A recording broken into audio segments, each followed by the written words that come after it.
네, 세계를 품은 교회 여러분들을 우리 주 예수 그리스도의 이름으로 환영하고 축복합니다.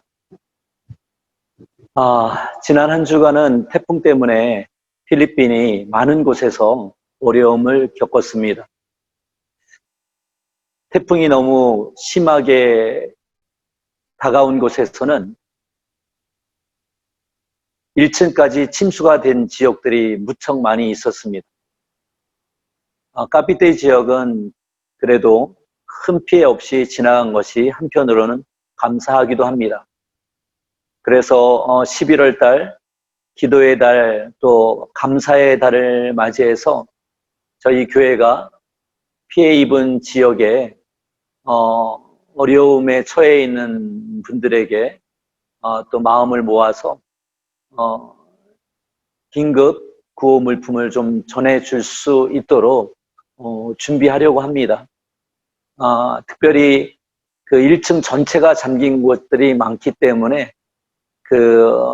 여러분 가정에 혹시 입지 않는 옷들 또 생필품들 중에서 또 헌물하실 수 있는 분들은 이번 주간 한 주간 동안만 마음을 모아주시고 헌물을 보내주시면 그것을 모아서 태풍으로 인한 피해 지역에 전달할 수 있도록 그렇게 하겠습니다.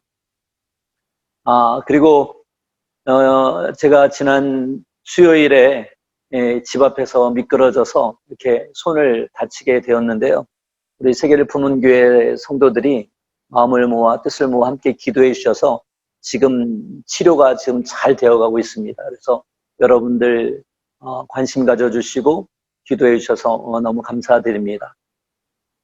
한번 따라서 하겠습니다. 너는 복의 근원이 될지라. 다시 한번 따라서 하겠습니다. 당신은 축복의 통로입니다. 네, 여러분들은 축복의 통로입니다. 창세기 12장 1절, 2절, 3절 말씀을 보게 되면 크게 세 가지로 우리가 하나님께서 우리에게 주시는 복의 말씀을 해주시고 있는데요. 첫 번째로 영어로 하면 이렇습니다. I will make you great nation. 내가 너를 큰 민족을 이루게 하겠다고 말씀을 해주고 있습니다. 두 번째는 I will make your name great. 너의 이름을 창대케 해주겠다고 말씀하십니다. 세 번째는 너는 복의 근원이 될지라 I will make you to be a blessing 이라고 말씀을 해주고 있습니다. 우상을 섬기며 목적 없이 살아가는 아브라함에게 하나님께서 찾아오셔서 아들도 없이 그렇게 살아가는 후대를 이을 수 없는 그런 상황 속에 살아가는 아브라함을 찾아오셔서 하나님께서는 너는 큰 민족을 이룰 것이다 라고 말씀하고 있는 것입니다. 내가 너의 이름을 창대케 해주겠다고 말씀을 해주시는 것입니다. 내가 너를 축복의 통로가 되게 해주겠다고 말씀을 해주시는 것입니다. 희망도 없습니다. 소망도 없습니다. 그저 그렇게 하루하루를 연명하며 희망 없이 살아가는 아브라함에게 하나님께서 찾아오셨습니다. 세계를 품은 교회 성도 여러분, 이 시간이 바로 하나님께서 아브라함을 찾아오셔서 희망 없이 목적 없이 살아가는 아브라함에게 찾아오셔서 생명의 말씀, 소망의 말씀을 통하여 아브라함을 축복의 통로, 믿음의 조상으로 만들어 주신 것처럼 오늘 이 시간이 하나님이 여러분을 찾아주시는 시간임을 믿으시기를 예수님의 이름으로 축원합니다. 그리고 이 세상을 그냥 살아가는 것이 아니라 하나님의 크신 계획과 섭리 속에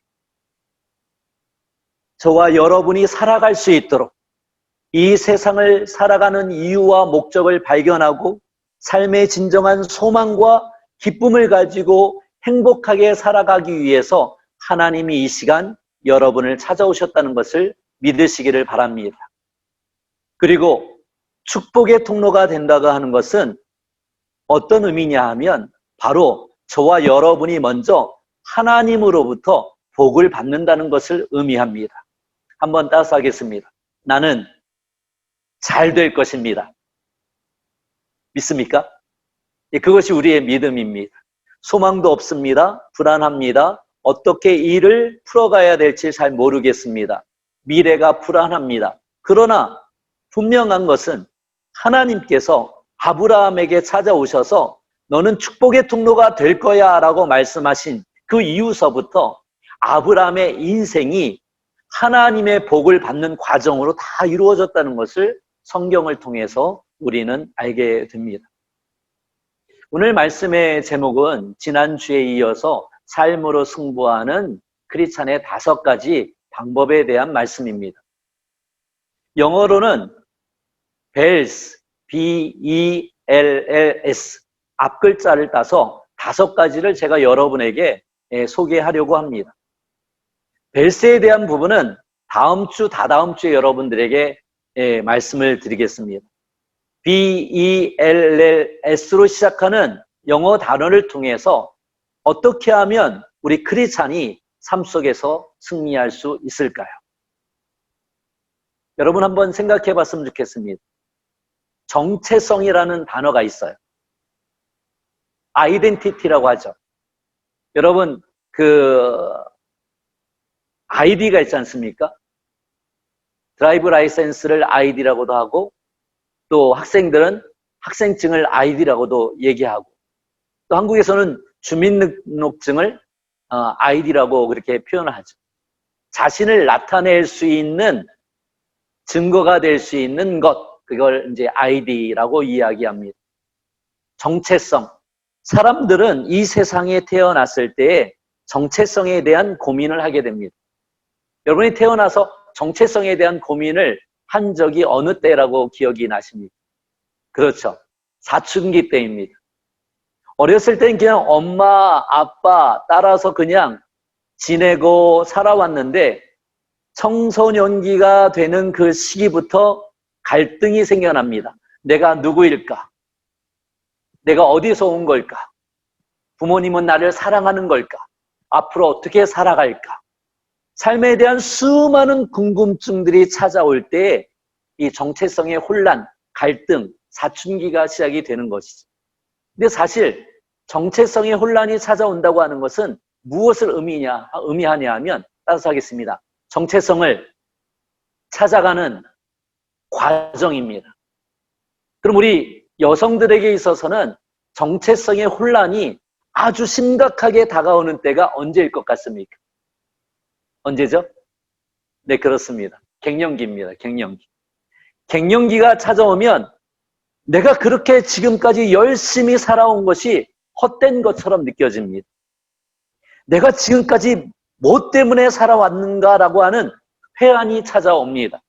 남편과 자녀를 위해서 했던 그 모든 수고와 땀 흘림과 헌신이 물거품처럼 느껴질 때가 있습니다. 정체성의 혼란이 찾아오게 되는 것이죠. 다시 한번 따라서 하겠습니다. 정체성의 혼란의 시기는 정체성을 다시 붙잡아가는 과정이다. 그렇습니다. 갈등이 고조될 때 그 순간은 그 갈등을 해결하기 위한 과정의 순간입니다. 지금은 코로나 시기라고 얘기를 합니다. 마치 모든 것들이 불안해졌죠. 그런데 지금 전문가들은 이 코로나 시기를 통해서 이 불안하고 확실하지 않은 이 세상 속에서 새로운 질서가 잡혀가고 있다고 이야기를 합니다. 그래서 영어로 그것을 뭐라고 얘기하냐면 New Normal이라고 표현을 해요. 새로운 질서가 잡혀간다는 거예요. 불안하고 경제도 멈춘 것 같고 사업도 멈춘 것 같고 학업도 어떻게 해야 될지 모르고 다음에 우리 아이들 취업에 대해서 장래에 대해서 어떻게 어드바이스 해줄지 잘 모르지만 그럼에도 불구하고 이 코로나로 인해서 새로운 질서가 만들어져 가고 있다는 거예요. 혼란한 전국을 통해서 불안한 시기를 통해서 새로운 것들이 계속해서 자리매김해 나간다고 하는 것이에요. 다시 한번 정체성으로 돌아오겠습니다. 영어로 아이덴티티라고 합니다. 정체성을 다른 말로 하면 방향성이라고 할 수 있습니다. 방향성이란 무엇입니까? 내가 어디로 가야 될 줄 아는 것을 방향성이라고 합니다. 내가 누구인지 모르면 어디로 가야 될지를 모르는 거예요. 내가 누구인지 모르면 어디서 살아야 될지를 모르는 거예요. 내가 누구인지 모르면 정체성의 혼란이 찾아오면 내가 왜 여기에 있어야 되는지를 잘 모르는 거예요. 내가 왜 엄마로서 이 자리를 지켜야 되는지를 모르는 거예요. 아버지로서의 그 자리를 왜 지켜야 되는지를 모르는 거예요. 목사로서 그 자리를 지켜야 되는지를 모르는 거예요. 이것이 바로 정체성의 혼란의 시기거든요. 그래서 정체성은 다른 말로 하면 무엇과 같다? 방향성과 같다. 방향성과 같다. 그래서 내가 어디로 가야 될지를 분명히 아는 사람은 정체성이 분명한 사람. 정체성을 찾아가는 사람입니다. 예를 한번 들어볼게요. 야구 선수가 있습니다. 야구 선수는 뭐 하는 사람이죠? 야구하는 사람이죠. 야구를 할 때 빛을 발하는 사람입니다. 축구 선수가 있습니다. 지금 축구 선수 중에 가장 핫한 사람은 손흥민이라고 하는 사람입니다. 그렇습니다. 축구 선수가 가장 핫할 때는 언제죠? 그렇죠. 축구를 해야 될 때 핫하고 빛을 내는 것을 보게 되어지는 것입니다. 그러면 배우가 있습니다. 배우는 언제 자기의 진가가 드러나죠? 그렇습니다. 드라마, 브라운관, 영화에 나타나서 자기의 극의 역할을 잘 소화하고 그 극의 효과를 나타냈을 때에 진가가 드러나는 것을 볼 수가 있습니다. 그것이 정체성입니다. 축구하는 사람이 더 이상 축구를 하지 못하게 됐을 때 정체성의 혼란이 찾아오죠. 야구를 평생 해왔던 사람이 갑자기 야구를 하지 못한다는 그러한 순간이 찾아왔을 때 정체성의 혼란이 찾아오죠. 평생을 연기하며 살아왔던 사람이 연기를 더 이상 하지 못하게 되었을 때 정체성의 혼란이 찾아오게 되어지는 것이죠. 그러면 신앙 안으로 다시 한번 들어와 보겠습니다. 저와 여러분들은 크리스찬이잖아요. 그럼 크리스찬의 정체성은 무엇일까요? 성경에 보면요. 마태복음에 크리스찬을 무엇으로 표현하고 있냐 하면 소금으로 표현하고 있습니다. 여러분들은 세상의 소금입니다. 한번 따라서 하겠습니다. 나는 세상의 소금입니다. 그렇습니다. 성경에서는 크리스찬을 여러 가지로 많이 표현을 하고 있는데 그 중에 하나 크리스찬의 정체성을 나타내는 표현으로 운유적으로 소금이라고 표현을 하고 있습니다. 여러분들은 당신은 세상의 소금입니다.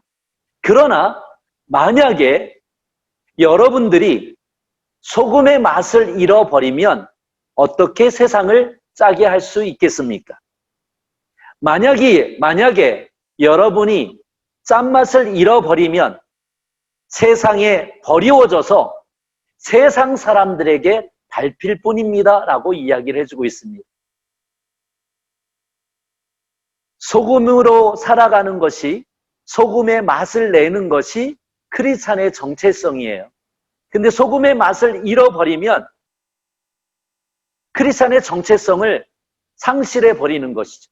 그러면 크리스찬이 소금의 맛을 내지 못하면 밖에 그냥 버리워지는 것과 같대요. 그냥 버리워지는 것만이 아니라 세상 사람들, 안 믿는 사람들이 소금의 맛을 잃어버린 사람을 짓밟고 다닌다고 하는 거예요. 이게 크리스찬의 정체성이에요. 그러면 크리스찬의 정체성을 가지고 있어야 되잖아요. 그 정체성대로 살아가야 되잖아요. 크리스찬의 정체성을 소금으로 운유적으로 표현했다고 한다면 크리스찬은 소금의 맛을 내야 크리스찬으로 살아갈 수 있는 거예요. 소금의 맛을 내야 그 음식이 더 맛있어지는 거예요. 소금의 맛을 내야 사람들이 생각할 때, 야, 크리스찬 맛있네. 크리스찬들 참 좋은 사람들이네. 크리스찬들을 보게 되면 뭔가 다르다고 하는 것이 느껴지네. 그 맛이 느껴질 때 크리스찬의 정체성이 살아나기를 시작을 하는 것이죠.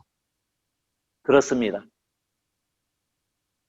저는 이 코로나를 맞이해서 참 많은 고민과 많은 기도를 해오고 있습니다. 지금도 사실은요, 저와 여러분들이 예배를 드리고 있지 않습니까? 기도도 하고 찬양도 하고 또 지금은 말씀을 듣는 시간인데 우리가 직접 보고 있지는 않잖아요. 함께 모여서 교제도 하지 못하잖아요. 이 코로나 바이러스라고 하는 한 번도 경험해보지 못한 전 세계를 팬데믹으로 몰아넣는 이 코로나 바이러스 때문에 지금 크리스찬으로 어떻게 살아가야 될지에 대한 정체성의 혼란이 일어나는 분들이 너무 많으신 거예요. 모여서 예배하지 못하니까 내가 크리스찬인지, 내가 그동안 주일에 예배드렸던 것이 어떤 것인지, 의미가 있는 것인지, 의미가 없는 것인지, 내가 앞으로 어떻게 신앙생활을 해야 되는지, 세상 속에서 그냥 코로나 전국의 그 파도에 떠다니는 하나 나뭇잎처럼 이리 흔들렸다, 저리 흔들렸다, 어떻게 해야 될지를 모르는 거예요. 그러나 여러분 기억하세요. 저와 여러분들은 크리스찬이라는 사실이에요. 나뭇잎처럼 이리저리 흔들리고 있지만 저와 여러분들은 크리스찬이라는 사실이에요. 꺼져가는 등불처럼 세상 사람들이 볼 수 있지만 저와 여러분들은 크리스찬이라는 사실이에요.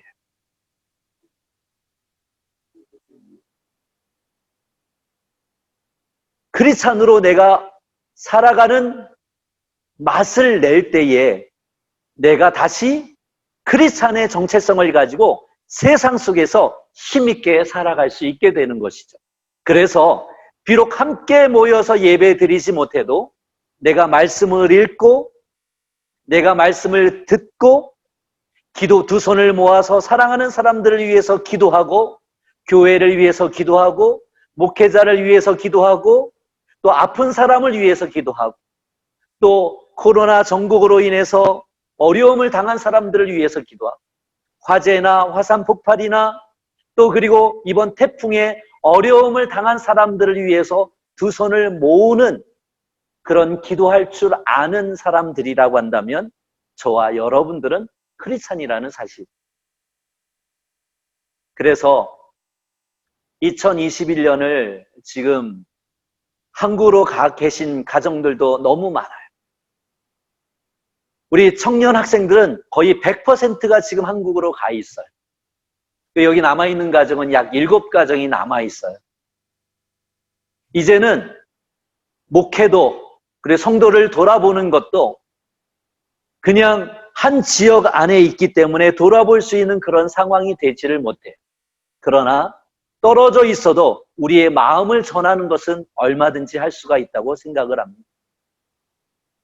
물리적으로 가까이 있어야 사랑하고 격려하고 기도해 주는 것이 아니라 물리적인 거리는 상관없이 사회적 거리와는 상관없이 우리가 믿음으로 말씀으로 기도로 우리는 함께 할 수 있는 세계를 품은 교회 공동체라고 하는 사실을 여러분 잊지 말기를 예수님의 이름으로 부탁을 드립니다.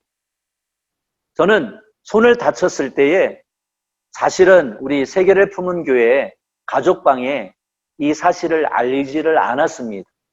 왜냐하면 혹시나 또 담임 목사가 손을 다친 것으로 인해서 여러분들이 걱정하실 것 같아서 이것을 올리지 않았습니다. 근데 제가 손을 다친 것을 알고 있는 우리 신정훈 목사님께서 세계를 품은 교회 우리 가족 단톡방에 저의 다친 상황에 대해서 기도 제목을 올리셨잖아요.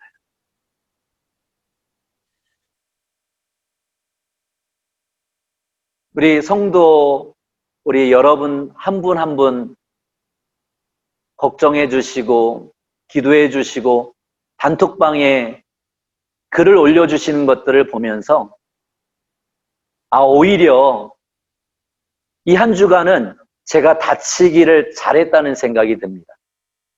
오해는 하지 마세요. 다친 것 자체가 잘 되었다는 뜻이 아니에요.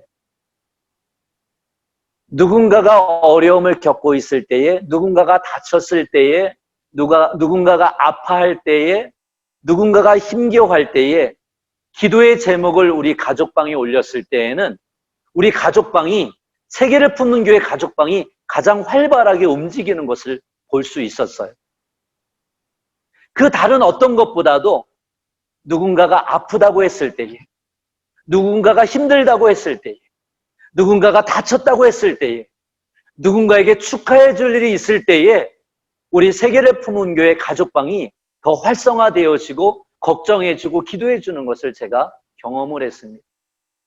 그래서 그래, 아프고 힘든 거를 알지 못하면 우리는 사랑하고 나누고 기도해 주고 격려해 주는 것이 한계가 있는 사람인 것을 발견을 했습니다. 그래서 저는 오늘 여러분에게 한 가지 제안을 하고 싶습니다. 그것은 무엇이냐 하면, 여러분은 크리스찬의 정체성을 찾기 위해서 성경도 읽으셔야 돼요. 기도도 하셔야 돼요. 말씀도 들으셔야 돼요.